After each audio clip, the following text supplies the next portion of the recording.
বিএনপির ভারপ্রাপ্ত চেয়ারম্যান তারেক রহমান বৃহস্পতিবার দুপুর 12:36 হযরত শাহজালাল আন্তর্জাতিক বিমানবন্দর ত্যাগ করেছেন।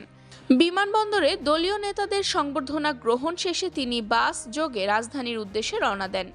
বিমানবন্দর থেকে বেরিয়ে বাসে ওঠার আগে প্রতীকীভাবে জুতা খুলে মাটিতে পা রাখেন তারেক রহমান এবং এক মুঠো মাটি হাতে তুলে নেন। এ সময় উপস্থিত নেতাকর্মীদের মধ্যে আবেগঘন মুহূর্তের সৃষ্টি হয়। এর আগে বিমানবন্দরে তারেক রহমান তার স্ত্রী ডক্টর জুবাইদা রহমান ও কন্যা জাইমা রহমানকে স্বাগত জানান বিএনপির শীর্ষ নেতারা। উপস্থিত ছিলেন দলের মহাসচিব মির্জা ফখরুল ইসলাম আলমগীর, স্থায়ী কমিটির সদস্য মির্জা আব্বাস, গয়েশ্বর চন্দ্র রায়, ডক্টর আব্দুল মঈন খান, নজরুল ইসলাম খান, আমির খসরু মাহমুদ চৌধুরী, সেলিমা রহমান, সালাউদ্দিন আহমেদ, মেজর অবসরপ্রাপ্ত হাফিজ উদ্দিন এবং Iqbal Hasan Mahmud Tuku. Mehjabin Khanam, news 21 news desk.